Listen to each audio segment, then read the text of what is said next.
El debate de la historia, un podcast del debatedehoy.es.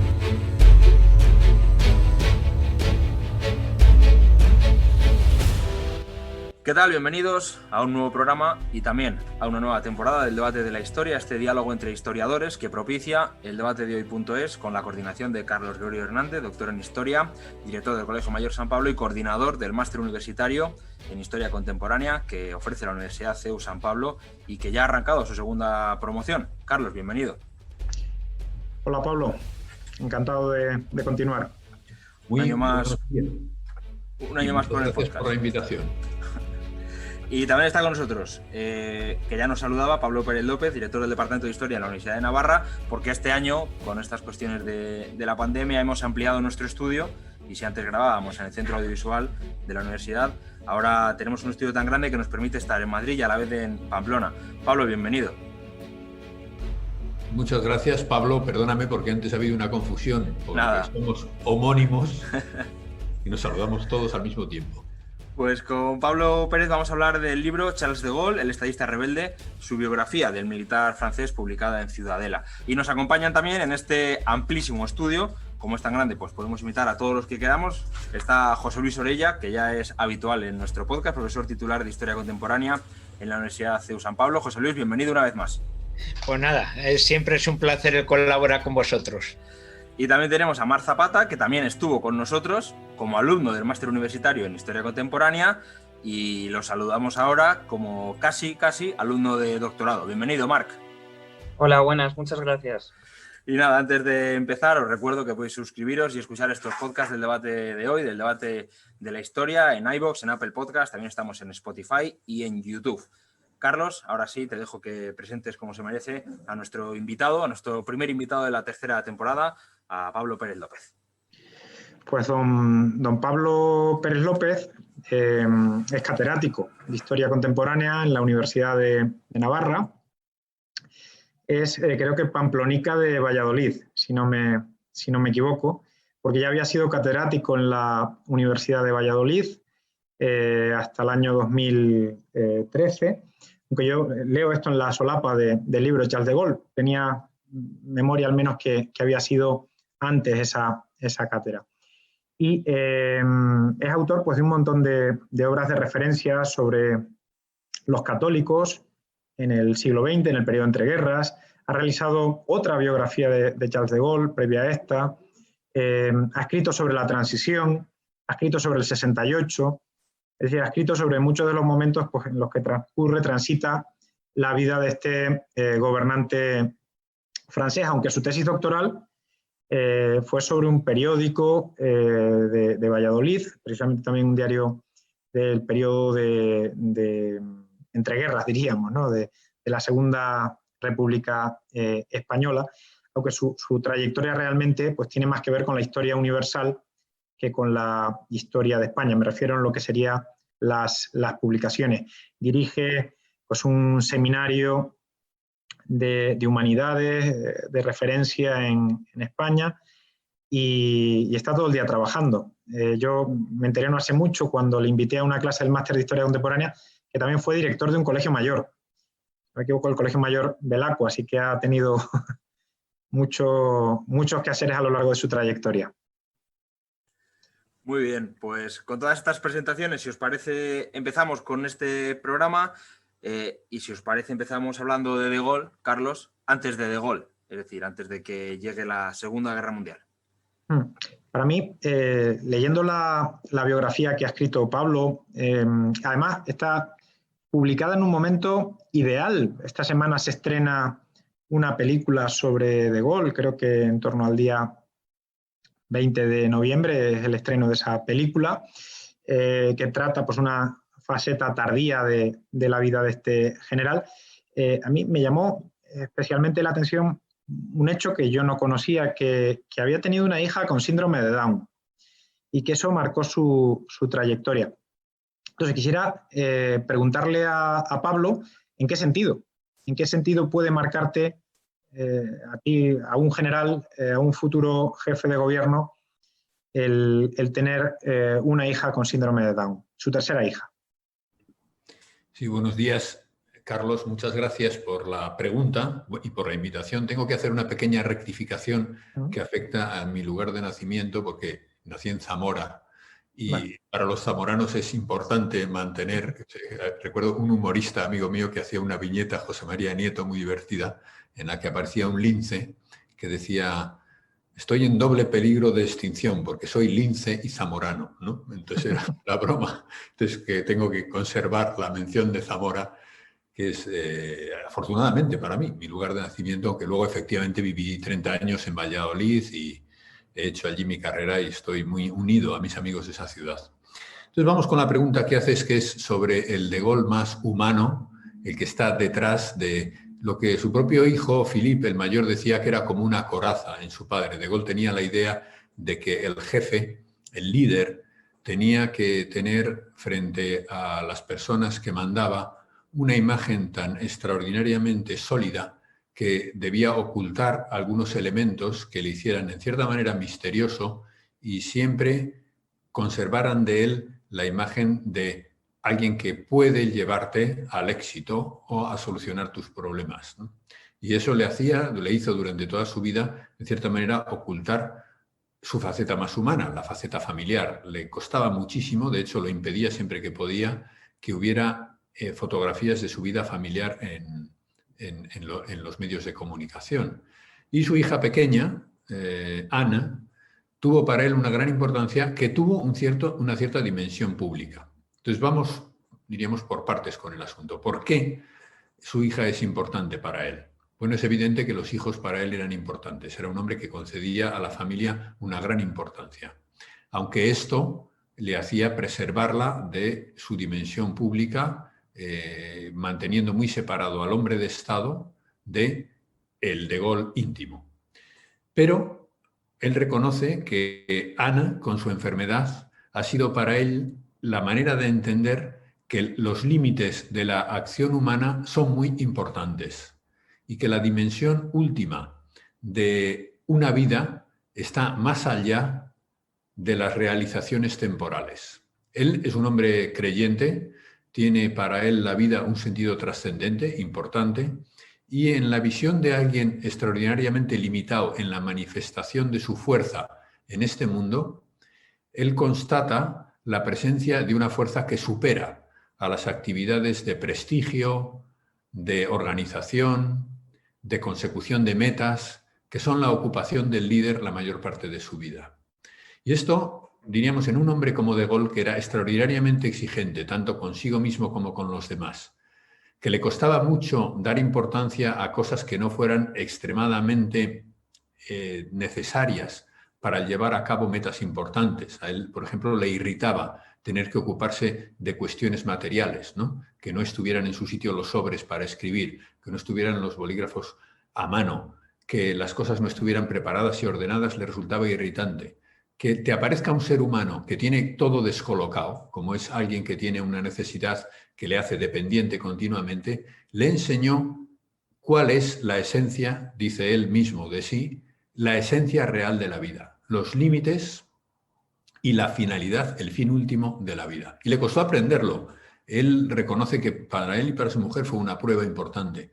En aquella época había gente que lo que hacía con frecuencia era, cuando tenían un niño con estas limitaciones, enviarlo a un asilo donde fuera atendido. Y de Gaulle no lo hizo. Quiso estar siempre con su hija y la atendió toda su vida con un cariño esmerado. Y es más, hizo otra cosa importante, que fue crear una fundación para la atención de niñas discapacitadas, de niñas con síndrome de Down, que existe todavía hoy, la Fundación Anne de Gaulle. Funciona en París y le dio un fondo económico para que funcionara en los años 40 y lo amplió con los derechos de autor de sus memorias. Sus libros dieron para ganar bastante dinero, porque se vendieron por cientos de miles de ejemplares. Y ese dinero está depositado en la Fundación Anne de Gaulle para atender a personas discapacitadas. Entonces, todo esto nos enseña cómo, creo que esto es una cosa bastante importante, decía, nos enseña cómo detrás de las convicciones de un hombre exigente en los asuntos de la vida pública debe haber una profunda base de apoyo antropológica, de comprensión de qué son realmente los hombres y las mujeres, que no son simplemente personas llamadas a conseguir metas de tipo profesional o de tipo público, sino que son un fin en sí mismos. Es, de alguna manera, la frase que De Gaulle utiliza para llamar a su mujer para salir del cementerio cuando fallece su hija Anne y la acompañan al cementerio sus restos. Le dice, venga, vámonos, ahora ya es como los demás. Entonces, esa sensación de, bueno, todo esto es una preparación para algo que comienza después, esa visión trascendente de la vida y del mundo, es muy importante en un hombre que tiene una dimensión en la vida mundana, en la vida más puramente política, más de organización de la vida pública, muy fuerte. Y en ese sentido es importante tener presente esto, que la hija enferma de Charles de Gaulle fue la causa de que él fuera valiente en muchas ocasiones y, como él mismo dice, que hiciera algunas cosas que de otra manera nunca hubiera hecho. Muy bien, Pablo. Te quería insistir en ese sentido de la primera parte de la vida de De Gaulle. En el De Gaulle joven, ¿no? El De Gaulle estudiante, que al parecer no era precisamente ese hombre tan ordenado del que nos acabas de hablar, que pues deja Francia para irse a Bélgica cuando sucede el cierre de los conflictos con el catolicismo francés a principios del siglo XX. ¿Qué le cambió? Es decir, ¿qué le convirtió en ese hombre que espera de sí mismo lo que al final sucedió?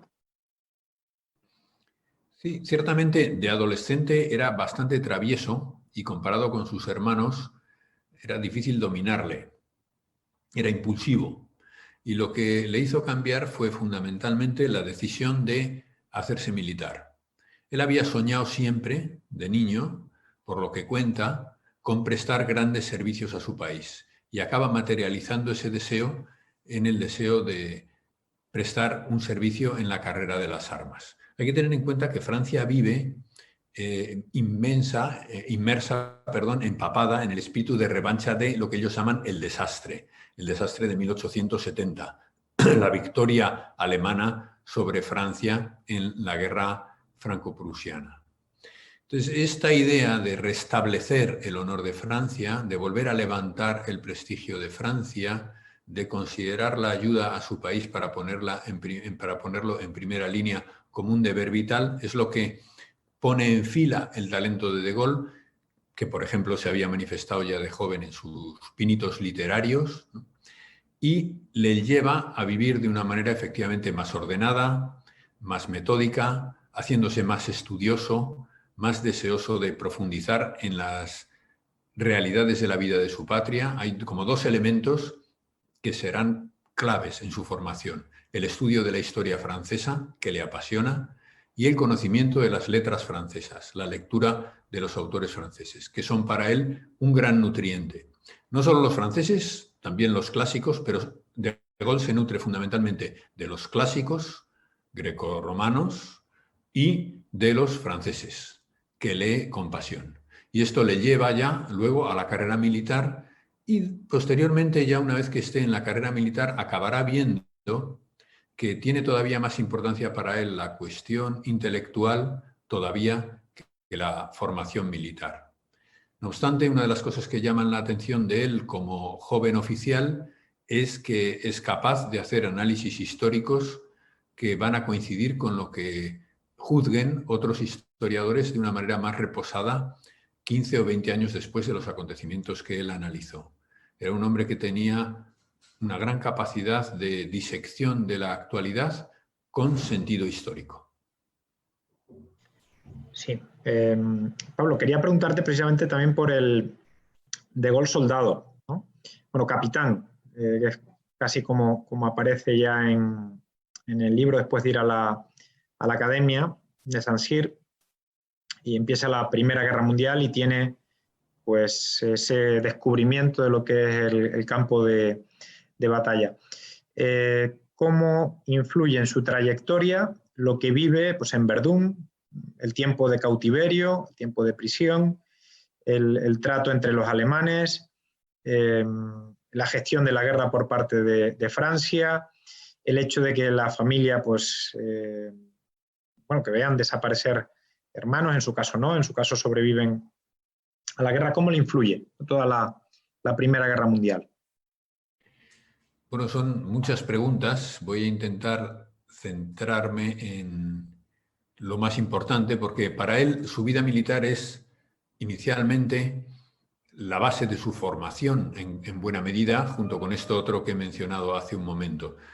La cuestión clave, diríamos, de su formación militar es, uno, él tenía una gran ilusión por hacer la carrera de las armas, pero sus instructores en el ejército le defraudaron con cierta frecuencia inicialmente. Esto es muy característico de Gaulle también, que es que detecta aquello con lo que no está conforme, diríamos, es un inconformista con mucha frecuencia, y de joven le pasa ya.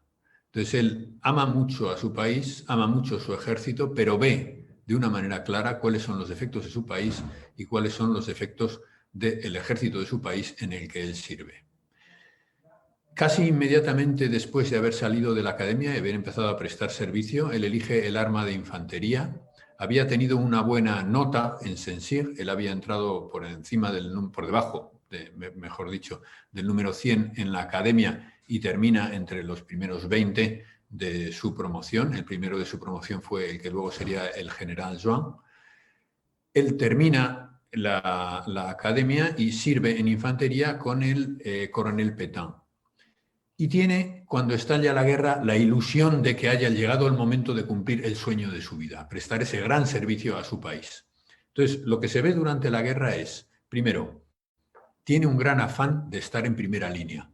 De hecho, cuando, después de haber sido herido en la primera vez que entra en combate y una segunda vez, la primera vez le hieren en una rodilla, la segunda vez en una mano, cuando es vuelto después del hospital al frente y el coronel que manda su unidad le pide que esté con él en la unidad de plana mayor, del Estado Mayor, él pide, sin embargo, que le devuelvan al mando de tropas a primera línea. No le gusta estar en las oficinas de la compañía o pensando en la organización del mando del regimiento. ¿Por qué? Porque De Gaulle, aunque es consciente de que él es un hombre capaz de ver el conjunto de una manera que quizá otros no lo son, prefiere el mando de hombres y prefiere la acción. Entonces, esto para él es importante también en su vida porque este es el momento en que él calibra hasta qué punto es un hombre de acción y hasta qué punto el hombre de acción debe estar basado en el pensamiento. Y lo que va a tener la guerra como consecuencia para él es la sensación de un gran fracaso. Un gran fracaso en dos sentidos. Uno, personalmente, porque cae prisionero en 1916 en la batalla de Verdún. Le dan por muerto, de hecho, en el informe de la batalla, en realidad no lo estaba, va a un campo de prisioneros, intenta fugarse 5 veces, diríamos, sale del presidio 5 veces, se escapa de sus vigilantes en 5 ocasiones y es vuelto a capturar otras tantas veces. No tuvo suerte, aunque estuvo cerca de Suiza en alguna de las escapadas. Y esto, la vida de prisionero, le pone frente a otra vez la limitación de su vida. Verse inútil, ¿no? Que es lo que escribe a sus padres. Tener la sensación de que ha fracasado. A veces le digo esto a los estudiantes porque tienen a veces la edad que tenía De Gaulle en estos años, ¿no? Poco más de 20 años, quizá un poco más jóvenes, los de doctorado coincidirían prácticamente con él, ¿no? Que no hay que pensar como De Gaulle en ese momento, bueno, mi vida está fracasando, ¿no? Su vida está atravesando un tiempo de prueba difícil, ¿no? Que va a ser el nutriente para otras muchas cosas. Porque ¿qué hace De Gaulle mientras está prisionero? Analiza la guerra, dictamina negativamente cómo se ha comportado el mando francés, demasiado preocupado de quedar bien frente a sus superiores y utilizando tácticas que eran impropias de quien quisiera llevar adelante una acción efectiva y eficaz de combate contra los alemanes, y analiza, bueno, dice cosas, en el libro lo recojo, que cualquier pacifista seguramente firmaría también, y este es un hombre que no es en absoluto un pacifista, pero sí que es un realista de la guerra y del mando de la guerra, cosa que a veces se confunde, diríamos, los dos términos. Y una segunda cosa que le enseña a De Gaulle, muy importante en la guerra con respecto a las armas, es, le impresionó mucho la caída del régimen alemán y pensó que los alemanes habían perdido la guerra como consecuencia de un desastre causado por los militares, que era que los militares alemanes se habían impuesto al poder civil. Y pensaba que por esa razón, esa era una de las razones por las que Alemania había perdido la guerra. Y escribió un libro titulado así, La discorde chez l'ennemi, la discordia en la casa del enemigo, que es la justificación de esta idea, que es una idea muy interesante y que muestra ya cómo, aunque él considere que el servicio de las armas es un servicio señalado a su país, distingue muy bien qué es la estructura política de un país y qué es el ejército, un instrumento al servicio de la política de su país. Entonces es una enseñanza, diríamos, que es muy rica, que se complementa con lo que vive justo después de la Primera Guerra Mundial, que es ir a ayudar a Polonia a configurar su ejército. Entonces él se va a ser oficial de apoyo del nuevo ejército polaco, nacido después de la independencia polaca de 1918, y allí es testigo del ataque soviético en la guerra de 1920 y de la victoria polaca sobre las fuerzas soviéticas. Y de ahí extraerá la lección sobre el uso de los blindados y también la lección sobre que la solidaridad nacional está por encima de la solidaridad de clase.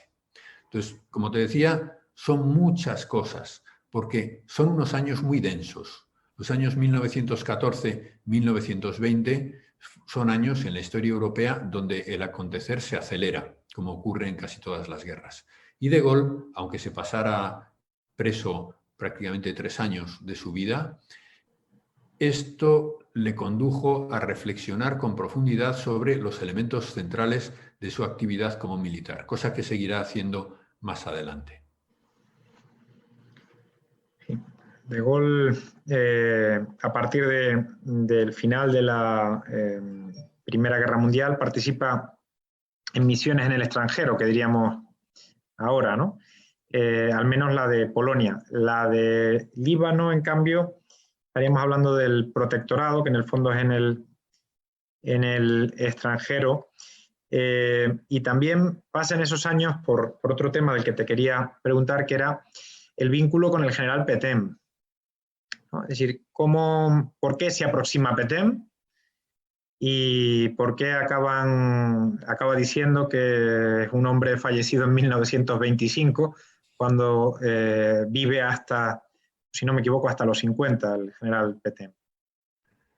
Sí, esa es una historia verdaderamente de novela. Lo que pasa es que está tan hundida en el debate político francés que los franceses, que tienen un gran talento para una novela, creo que no han novelado esta historia. Quizá alguien con talento les podría echar una mano. Ciertamente, la relación con Pétain tiene que ver, en primer lugar, con el afán de Gaulle por hacer su carrera. De Gaulle está buscando al hombre más destacado del ejército francés después de la guerra. Alguien podría decir, bueno, no es una casualidad, le ha elegido como coronel cuando sale de la academia, ya había intuido que era un gran militar y efectivamente lo comprueba, así es. Entonces, De Gaulle se pone al servicio de lo que se llamaba entonces la Maison Pétain, ¿no? La casa de Pétain, que es un grupo de personas que colaboran con él en diversas tareas que en el fondo les están poniendo en condiciones de hacer una buena carrera dentro del ejército. Entonces hay que ver aquí, por un lado, una cosa interesada por parte de Gaulle, y hay que ver también un reconocimiento por parte de Pétain de los talentos de Gaulle. De hecho, de Pétain es la frase, de Gaulle es el oficial más inteligente del ejército francés. No le elige para que escriba con él la historia del ejército francés, encargándole la parte contemporánea por casualidad. Entonces es una simbiosis. ¿Por qué De Gaulle se acaba apartando de Pétain? Bueno, la idea esta de Pétain fue, el mariscal Pétain fue un gran hombre, murió en 1925, es una cosa que escribe posteriormente, diríamos que no es en 1925 seguramente cuando él piensa directamente esto. Pero sí es interesante por qué lo dice, porque se ve que está recuperando un momento de gran distanciamiento. Lo dice porque el mariscal Pétain fue el llamado a solucionar el problema de Marruecos, el levantamiento de Marruecos en el año 25, que también, como todos sabemos, afectó a España, la situación de insurgencia de las cabilas en el protectorado marroquí. Entonces, la decisión de Pétain de decirle que sí al gobierno para ir a reemplazar al general Lyautey, que era el que debía gestionar aquello, le pareció a de Gaulle una falta de lealtad con un colega. ¿En qué sentido? En el sentido de que en realidad aquello no había sido un problema militar, sino un problema político. Y los políticos, para no reconocer la culpa que tenían en la mala gestión del problema marroquí, decidieron quitar al general que estaba al mando de las tropas en Marruecos para echarle a él la culpa, al menos simbólicamente, de lo que había sucedido y llamar al héroe de Verdún como alguien que podía solucionar aquello y no quien antes había estado al frente. De Gaulle estaba convencido que aquello no había sido, como dije antes, un problema militar, sino un problema político, y consideraba que esto era una maniobra de politiquillos o de politicastros, como él los llama a veces, que era indigna de ser aceptada por alguien íntegro moralmente. Por eso dice que Pétain muere en 1925. A partir de esa fecha se produce un distanciamiento, pero de manera evidente no se produce un distanciamiento inmediato. Inicialmente de Gaulle está completamente unido a lo que está haciendo Pétain porque es la manera de seguir haciendo carrera, aunque él se marche al Líbano a final de los años 20 porque le conviene también para seguir mejorando su cursus honorum profesional. La cuestión clave ahí es que se va a producir un enfrentamiento cuando se llega a la publicación de la obra, la gran obra que había puesto en marcha Pétain sobre el ejército francés. Pétain quiso corregir lo que de Gaulle había escrito interpretando la historia reciente del ejército francés y de Gaulle se negó. Se negó a que su firma apareciera debajo de unas ideas que no eran las suyas. Y cuando el mariscal Pétain le insistió en que hiciera ese cambio, le hizo presente que en términos militares le podía mandar lo que quisiera, pero en términos de escribir no podía aceptar aquello, que eso no eran ideas suyas, que se llevaba su manuscrito y que lo publicaría por su cuenta. Se mostró, como se mostraría muchas veces de Gaulle, intratable cuando se trataba de defender una cuestión que para él era de principios. Y eso llevó a una, bueno, no diría yo una ruptura, pero sí a un distanciamiento definitivo de los dos hombres en los años 30. Bien, si os parece, entramos en un momento crucial en la vida de Charles de Gaulle, también para el mundo y el continente europeo, como es la Segunda Guerra Mundial. Marc, si te parece, comienzas. Sí, gracias. Pues yo le quería plantear una pregunta, bueno, damos un poco el salto histórico. ¿Cómo pudo de Gaulle asimilar que su Francia, que su querida Francia, pasase de ser una potencia, pasase de ser la que dictaba la política en la Europa continental a ser un país invadido, destruido, sin gobierno y sin autonomía ni soberanía? ¿Cómo pudo asimilarlo el propio de Gaulle? Y bueno, como sabemos después, intentó pues llevar a cabo bueno, su programa, digamos, para recuperar Francia, pero ¿cómo asimiló el golpe? ¿Cómo lo llevó? Gracias. Sí, la pregunta es central en la vida de Gaulle y en su acción. Diríamos que de Gaulle no soportó esa situación. Acabó siendo lo que parece que no era esperable de Gaulle inicialmente, que era un rebelde en su propio país. Un hombre como él, que era más bien un hombre, diríamos, de orden, empeñado en servir a su país en la carrera de las armas, nadie hubiera dicho que se iba a convertir en alguien que se rebelaba contra su propio gobierno en un determinado momento. Entonces conviene, antes de llegar al momento en que él se rebela con su gobierno, para responder a la pregunta que haces, pensar en qué ha estado diciendo de Gaulle sobre cómo está actuando políticamente Francia en los años 30. Entonces, lo primero que dice de Gaulle es: la política francesa en defensa está mal planteada. Está mal planteada en términos estratégicos. Entonces, esto es como una primera cuestión clave. La defensa vía línea Maginot es un error. Hay que ir a otro tipo de ejército. Es su libro Vers l'armée de métier, hacia el ejército profesional, que es clave para entenderle, y ese apodo que le pondrán de coronel motor, ¿no? Entonces, esto es un asunto fundamental. O sea, la política de defensa está mal planteada. Segundo, esto exige un replanteamiento político de la relación de Francia con los países aliados. Piensa que la actitud ante Hitler es indigna. Lo que ha ocurrido desde 1936 con la remilitarización de Renania le parece intolerable. Y lo que ocurre, que es como la culminación en 1938 con la cesión en la Conferencia de Múnich, le lleva a escribir: cedemos, no hacemos honor a nuestra palabra, vamos a beber hasta las heces del cáliz. En el sentido, espero que la frase se entienda, aunque ahora no se utiliza mucho, que nos tragaremos hasta la última gota del dolor que estamos causando por nuestra falta de fortaleza al reaccionar frente a un estadista como Hitler, que se ha convertido en un aventurero dominador de la escena europea. Entonces, esta idea de Gaulle de tenemos que reaccionar, tenemos que cambiar, tenemos que hacer otra política, es lo que le conduce a no querer ya intervenir solo en el ámbito militar, sino querer intervenir en política. Es lo que le lleva a acercarse a Paul Reynaud, a intentar que haya un político que le escuche, a frecuentar tertulias de políticos para hacerles ver su nueva vía estratégica y a empezar a interesarse por hacer política.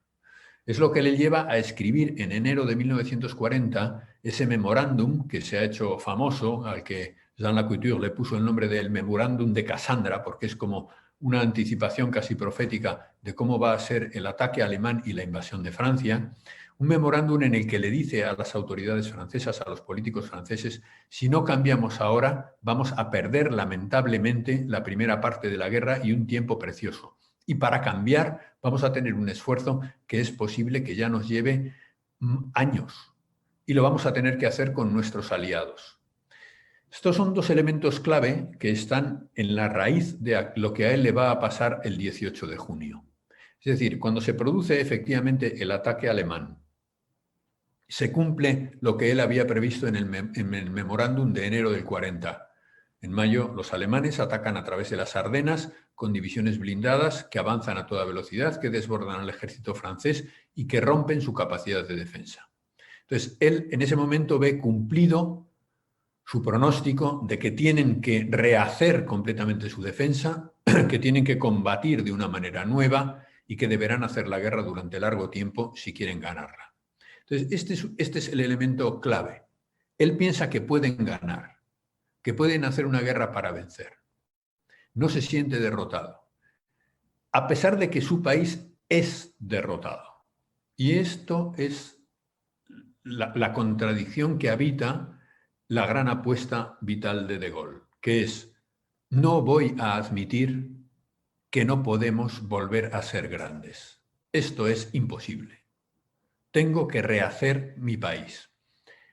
Consentir en la derrota es volverse ilegítimo. No podemos admitir que esto sea la base del futuro de la humanidad, porque él lo que está pensando es: los alemanes van a borrar del mapa la herencia francesa, ¿no? Está en un escrito muy breve, ¿no?, El silencio del mar, escrito con el seudónimo de Vercors, ¿no?, que cuenta justamente esta idea, ¿no?, de se va a hundir la mayor manifestación del espíritu europeo, que es el genio francés. Entonces, esto es lo que De Gaulle no admite. Se niega a admitirlo y piensa que si es preciso hacer una guerra, y una guerra larga desde el imperio, para evitarlo, debe hacerlo y lo va a hacer. Esa es la clave de la rebeldía de Gaulle. Entonces, de fondo, ¿qué hay? Una negativa a admitir la derrota. Él mismo reconocerá, andando el tiempo, que esto no era más que un farol, ¿no?, un bluff, dirá, pero un bluff que salió bien. Podía decir algo que fuera increíble, hacerlo creíble y que al final sucediera. Era como una especie de hacer mover las montañas, ¿no?, como la fe de mover montañas, con frase evangélica. Pues bien, le ocurrió en su vida. Lo llamativo es que sucedió. Y es la mayor manifestación de cuál era su pensamiento con respecto a la posibilidad de la derrota de Francia. Yo sí eso quería aprovechar porque hay como una pequeña como contradicción. Por una parte, él es un militar que se siente formando parte de ese instrumento del elemento político, pero ahora ve un poco esa cómo las instituciones han defraudado ese genio de Francia. Y él ahora ya está en Londres, hace su llamamiento y claro, en su llamamiento acuden unos pocos. Y él es un hombre de orden y muchos de los que le acompañan, pues bueno, ya tienen una tradición casi familiar de rebeldía, porque muchos son militares, pero más bien provenientes de familias legitimistas, que bueno, ya tenían una visión muy crítica hacia la República. Pero él, desde luego, no tiene esa misma visión que esas otras personas, sino que él más o menos todavía intenta ser como el paraguas de diferentes versiones. Nosotros somos Francia sin apellidos y ese llamamiento, y por lo tanto, cómo se va a ir fraguando un poco ese de Gaulle que ve como que de la mayoría de los soldados franceses de Dunkerque, de la derrota de la expedición de Noruega, solo unos pocos se quedan, la mayoría prefieren volver a la Francia ocupada y su llamamiento a la resistencia, a combatir a la Francia libre, se queda solo con unos pocos elegidos, ¿no? Y tiene que realizar ese paso en el desierto de somos franceses, aunque casi tenemos que ir con un uniforme inglés, porque claro, la Francia oficial ya ha firmado el armisticio, ¿no? Ciertamente lo que ocurrió en esos años, porque fueron años de recomposición, es sorprendente, ¿no? Y hasta cierto punto, como dice De Gaulle, es un farol que acabó teniendo éxito. Yo lo resumiría con una cosa que él dice en la intimidad y que nunca dijo en público. Hay que distinguir muy claramente lo que De Gaulle te dice en público, que es lo que él quiere que suceda, y lo que dice en la intimidad, que es lo que él piensa que está pasando. ¿Qué dice él en público? Francia, la llama de la resistencia francesa, dice el llamamiento del 18 de junio, no se ha apagado y no se apagará. No debe apagarse, no se apagará. En realidad, la llama de la resistencia francesa acababa de apagarse, pero él lo que estaba haciendo era un llamamiento a que la resistencia debía continuar. ¿Qué dice él en privado de este asunto? No en ese momento, pero años después, cuando comenta lo que sucedía. Los franceses estaban encantados de haber terminado con la guerra, de saber que se había terminado una batalla sangrienta, porque habían muerto muchos en esas semanas, y lo que querían era volverse a casa tranquilamente, poder comer bien y dormir la siesta, dice él literalmente, ¿no? Y tuvo que venir él a molestarlos, a despertarles para que quisieran volver a combatir. Efectivamente, lo que él tiene a su alrededor es una amalgama muchas veces imposible, de gente de muy diversas procedencias, que tú has enumerado ya unas cuantas, algunas de las más significativas, a las que podremos añadir una todavía más importante, que es el personal que está en el imperio y que en un primer momento se negó a colaborar con él, porque la primera vez que él viajó a Dakar para intentar que las fuerzas que estaban en Senegal se unieran a la Francia libre, fue recibido a cañonazos. ¿Cómo reaccionó De Gaulle ante todo eso? Muchas veces desanimándose. Y más de una vez tuvo la intención de abandonar y marcharse a Saint-Pierre-et-Miquelon, la isla de la costa canadiense, y olvidarse del intento que se veía que no tenía futuro muchas veces, de olvidarse de intentar mantener aquel bluff. Pues bien, esta es precisamente la lección de resistencia de Gaulle. ¿Qué es lo que De Gaulle finalmente consigue? Primero, consigue unir a los que están con él en Londres, que a veces no le quieren, y unirlos a base de ser muy tenaz. Por ejemplo, algunos de los que no le querían, como no les gusta su proyecto, se acaban marchando. El propio Jean Monnet se acaba marchando a Estados Unidos. Es una de las causas de que los Estados Unidos no compartan, sobre todo el presidente Roosevelt y la élite americana, no compartan la visión de Gaulle, por una razón muy sencilla, porque no les convence su proyecto. Prefieren un estilo diferente. En cambio, De Gaulle es tenaz y acaba consiguiendo un núcleo a su alrededor que le apoya. Segundo lugar, donde consigue un núcleo que le apoya, en la resistencia interior. De Gaulle consigue, en la relación con la resistencia interior, amalgamar una resistencia que era tan extraordinariamente plural que se hubieran podido matar entre ellos. Los comunistas no querían ver a ninguna de las otras facciones, ¿no? Eso, y muchas veces los que no eran comunistas, a los comunistas a veces no los podían tragar si no fuera porque tenían un enemigo común. Y en tercer lugar, va a ser capaz de integrar finalmente a los que en el imperio al principio habían estado reticentes y se terminan por unir a él. Sobre todo a partir de 1942. Es toda la maniobra de sobreponerse al plan Giraud para sustituir a De Gaulle, el plan de los americanos, y hacer un gobierno alternativo que sea una especie de puente con la Francia de Vichy. Entonces, todo esto ocurrió como una especie de gran carrera de obstáculos durante toda la guerra, que era tanto de relación con los aliados como de relación con sus connacionales, y que fue una lección de tenacidad por parte de Gaulle que resulta verdaderamente impresionante. De hecho, ha sido muy estudiado y creo que lo seguirá siendo, porque hay un montón de circunstancias que indican hasta qué punto lo que hacía parecía inverosímil. No, es que precisamente un poco por eso habías citado un poco el general Giraud, un poco podemos decir, ese encontronazo de personalidades que puede ser con el general Giraud, que es uno de los militares de gran prestigio, había sido general de ejército, no precisamente de una división, y en cambio es casi utilizado como una marioneta a nivel político por los americanos. Y por otra parte, el almirante Darlan, el sucesor un poco de Pétain, pero que también él representa un poco ese sentimiento de una marina francesa que no es pro-alemana, pero desde luego para nada es ni pro-británica por los acontecimientos de Merseburg, ¿no? Y donde ya incluso se termina cerrando esa puerta con el juicio al ministro del Interior Puchot, que ya, bueno, se acabó, ¿no? Los que son colaboracionistas, ya estamos aquí los que vamos a salvar Francia, ¿no? O sea, un poco esa pugna entre elementos pesados que incluso pudieron arrebatarle, ¿no? Un poco el liderazgo de lo que iba a ser ya una Francia que parece que ya empieza a ser reconocida como un elemento ya dentro de las potencias aliadas, cuando nadie pensaba que podía ser ya una potencia aliada, sino, bueno, igual que Noruega o Bélgica, bueno, un país que estaba dominado y que iba a ser liberado, ¿no?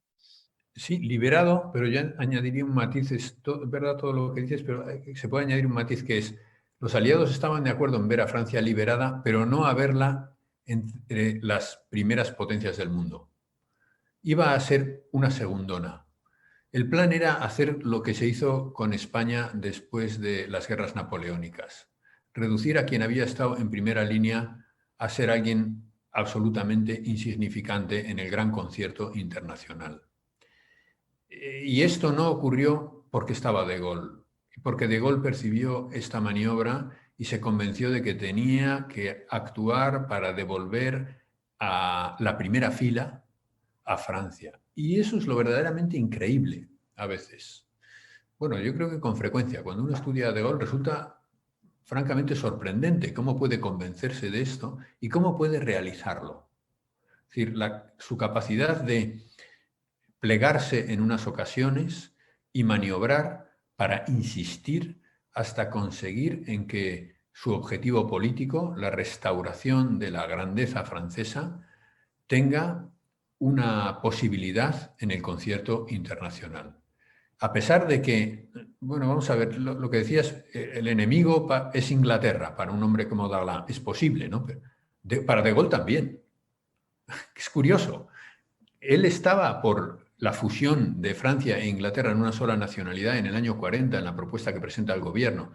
Sí, estaba en ello. Pero cuando habla con Stalin, él le dice también, y también es una cuestión de oportunidad, bien, nuestro verdadero enemigo son los alemanes y también los ingleses. No vamos a confundirnos, ¿no? ¿Quién está en pugna continuamente con Francia en el orden europeo? Los ingleses.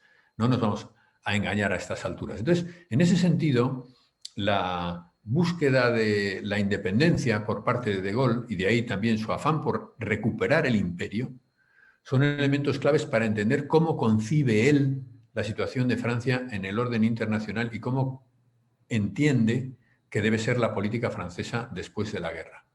Y por eso aliados le parecerá un hombre intratable y con una cierta frecuencia, a quienes le estudiamos, un soñador que a veces parece rozar la locura, una especie de Quijote.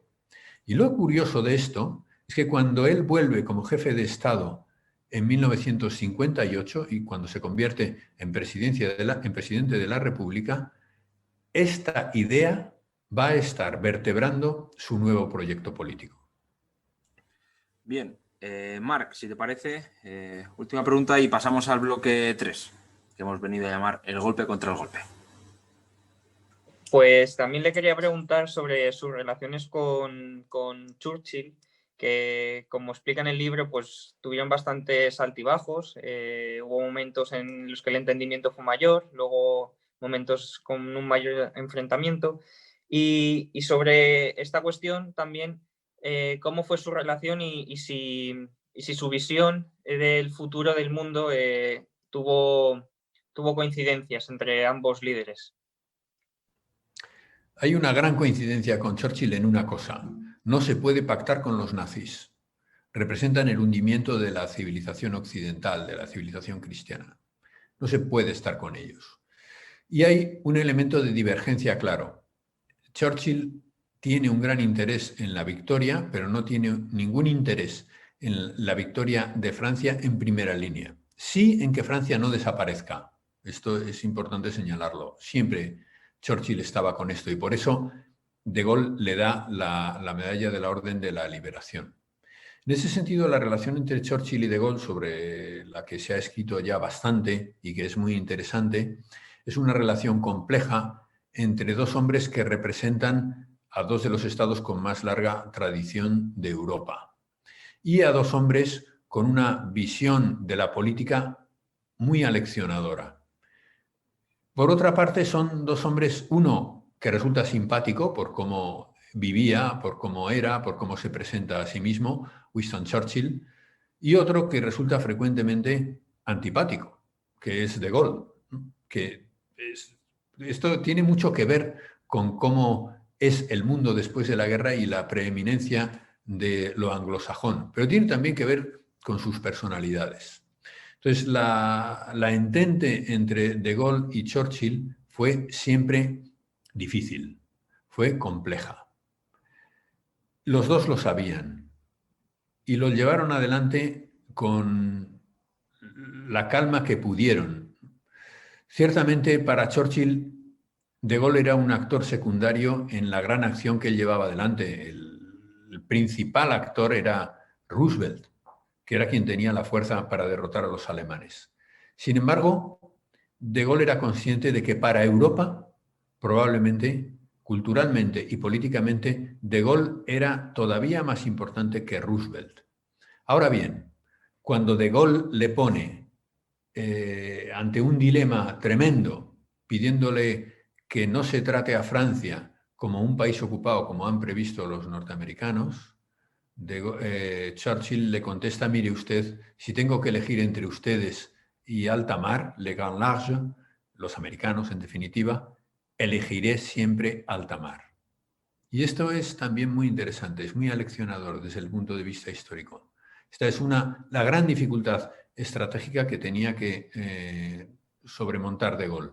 Sus posibles aliados eran Inglaterra, que no le iba a conceder más hasta un cierto punto, los Estados Unidos, que no estaban de acuerdo con el proyecto De Gaulle, y la Unión Soviética, que tampoco estaba de acuerdo con el fondo del proyecto De Gaulle. Y sin embargo, con ese viento de cara, él tenía que conseguir llevar adelante una singladura política exitosa. Y lo consiguió. Pablo, quería hacerte una consideración sobre pues, justo el momento posterior y los años siguientes, ¿no? De Gaulle, según el libro, sufre una decepción cuando acaba la guerra y abandona pues, la primera línea de la vida política. Pero luego todos vuelven a mirar a él cuando llegamos a los acontecimientos pues, de Argelia, sobre todo, y el conflicto colonial. ¿Por qué esa decepción de Gaulle del 46, diríamos, y por qué también sigue siendo pues, la gran esperanza pues, para la reconstrucción de Francia a partir del 58? Sí, es otra pregunta crucial. La verdad es que De Gaulle, por una parte, quería restablecer Francia, diríamos, luchando contra esos enemigos externos, y por otra parte era consciente de que tenía que intentar rehacer la política francesa. Cuando vuelve y ve de nuevo a los partidos comportándose de una manera parecida como los había visto en 1940, en la Tercera República, en los momentos en que se está elaborando la Constitución de la Cuarta, llega un momento en que piensa que es el momento del órdago. O este sistema de ballet de los partidos, de intereses partidistas, o el interés nacional como primera línea de la acción política. Y entonces dimito y espero que los franceses me llamen a continuación. Dimitió, los franceses no le llamaron a continuación, él tomó la iniciativa, creó un movimiento, el Rassemblement du Peuple Français. El movimiento tuvo un cierto éxito inicial, pero luego se apagó. Y fue el gran fracaso de Gaulle.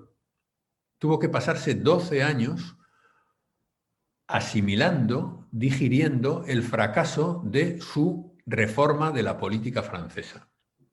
12 largos años. Lo que hoy llamamos la travesía del desierto, lo sorprendente es que culminara con un retorno. Como dice Guénifé comprueba el retorno de Napoleón para los 100 días, el retorno de la isla de Elba, con el retorno de Gaulle en el momento de la guerra de Argelia. Una comparación que es interesantísima y en la que no podemos entrar ahora con detalle, porque además ya estamos llevándonos por delante nuestro tiempo. Voy a intentar ser sintético para contestar en la medida de lo posible a tu pregunta. Entonces, el punto clave es, De Gaulle se había ido del horizonte de los políticos porque era un hombre que a los políticos profesionales no les interesaba en absoluto. Sin embargo, supo maniobrar en la sombra con suficiente habilidad como para que la minoría que le consideraba un hombre que entendía a Francia mejor que quienes la gobernaban en aquel momento, le concedieran una oportunidad. Y esto fue mayo del 68 y Argelia. La idea de Gaulle es, el régimen se está pudriendo, son unos inútiles haciendo política y es el momento en que hay que dar un pequeño empujón para conseguir que del desencanto que habita al país surja una oportunidad catastrófica en la que yo pueda volver al gobierno. Y eso es lo que hizo en mayo de 1958. Una maniobra extraordinariamente hábil, muchos dirán que maquiavélica, es maquiavélica y es varias cosas más, que le permitió retornar al poder siendo llamado por dos elementos antagónicos, los rebeldes en Argelia y los políticos que se están viendo hundir en París. Y esa es la clave, diríamos, de su retorno.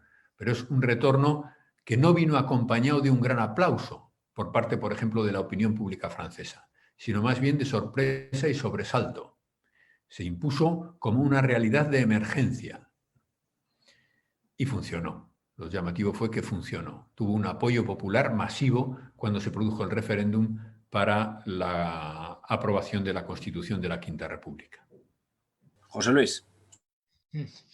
Pues una pregunta, un De Gaulle que ya tiene ya una edad, que casi está mirando ya la gloire de la France un poco de otro modo, ¿cómo afronta y esencialmente sorprendido como persona de orden y por su propia visión sobrenatural como católico, pues las nuevas generaciones del mayo del 68 que de repente empiezan a iniciar una especie de revolución que es más allá que una revolución propia, sino una revolución más bien moral, que incluso sorprende al propio Partido Comunista francés y que a él le deja casi en parte como fuera de juego porque no pensaba que era lo que estaba pasando en realidad, ¿no?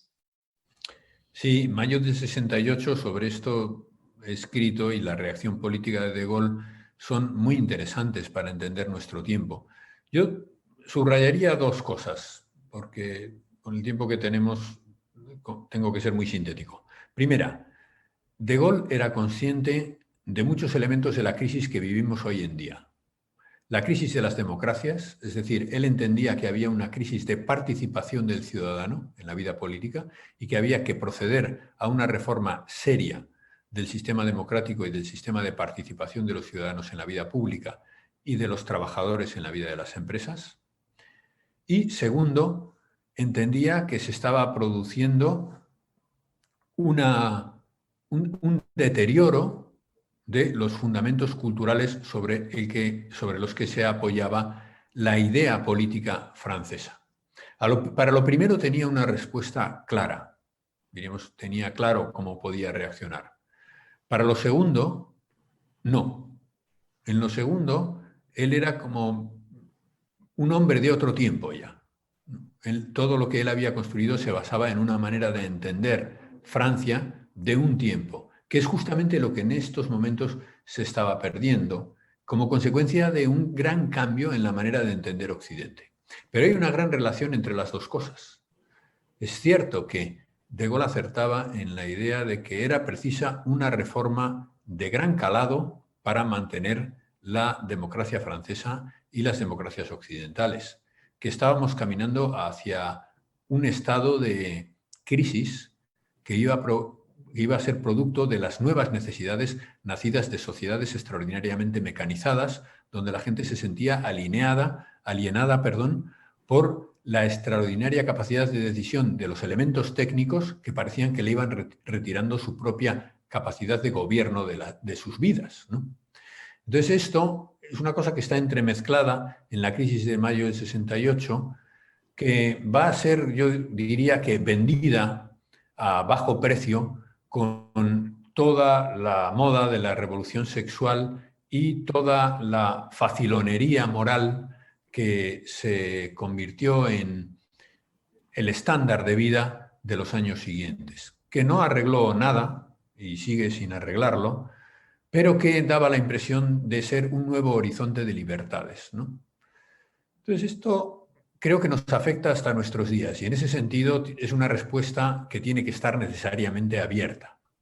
Entonces yo diría, la respuesta que dio De Gaulle en lo político fue compleja, primero equivocada y luego acertada, porque consiguió reconducir la situación, pero en un primer momento se equivocó porque efectivamente, como has dicho, no terminó de comprender la dimensión de la protesta y de lo que había debajo, pero después reacciona bien, reorienta políticamente aquello, ganan las elecciones los gaullistas por la mayoría más amplia que habían tenido nunca y la cosa va adelante, pero él inmediatamente plantea un referéndum porque quiere saber hasta qué punto quieren comprometerse con reformas de calado. Y ese referéndum que nadie entendió, sus propios asesores le decían esto es un absurdo, era de alguna manera otra vez un órdago de Gaulle, pero esta vez fue el último. Y lo perdió, de nuevo, como le había pasado en 1946 o en 1948. Lo perdió, pero le convirtió también en un símbolo de las grandes reformas pendientes. Y en ese tiempo es en el que vivimos en la actualidad, pienso. Pablo, pues se ha acabado el tiempo, ¿no? Simplemente un comentario sobre tu libro, así de postre. Me ha llamado muchísimo la atención, algo que tampoco sabía, el detalle de la tumba, ¿no? Tu libro tiene muchas cosas, muchísimo análisis, que seguro que los lectores sabrán valorar, y muchísimos detalles de la biografía de este militar. La sencillez del lugar donde descansan hoy los restos de Gaulle junto a su hija, aquella que nombramos al empezar este programa, y que me resulta significativo en un hombre al que yo tenía casi por la encarnación de esa grandeza de Francia que raya pues, en los límites casi de la soberbia, que diríamos los españoles, que siempre nos suele resultar pues, chocante o contraproducente. En cambio, termina sus días con una sencillez que yo no conozco en otros hombres del siglo XX que llegaran a esas cotas. Y por supuesto, pues agradecerte tu esfuerzo del día de hoy y nada más por mi parte.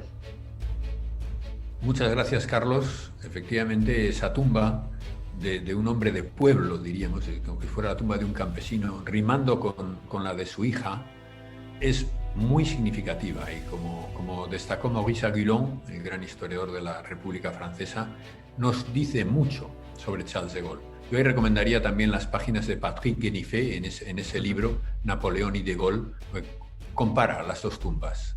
Son páginas que merece la pena leer. Muchas gracias por vuestra invitación, muchas gracias por el interés por este personaje que creo que seguirá mereciendo atención en el futuro y que nos conviene mucho conocer a todos. Pues con estas palabras terminamos este programa del debate de la historia. Recordamos Charles de Gaulle, el estadista rebelde, publicado en Ciudadela. Me despido también de José Luis Orella. Hasta la próxima. También de Mar Zapata, al que quizá la próxima vez ya sea como doctorando o como doctor. Cuando quieras también estás invitado, Marc. Gracias, espero que sea así. Y Carlos, preparando ya el siguiente programa. Volvemos a viajar hacia el pasado, más atrás, porque estaremos con Enrique Martínez y su libro sobre Felipe II. Sí, un libro que será notable, igual que este de Gaulle, obviamente en otro plano, ¿no? Porque nos lleva a la España moderna. Pues ya saben que para escuchar todos estos programas estamos en iVoox, en Apple Podcasts, en Spotify, también en YouTube, y que tenemos una newsletter a través del debatedehoy.es donde pueden recibir todos estos programas en su correo electrónico. Gracias y hasta la próxima.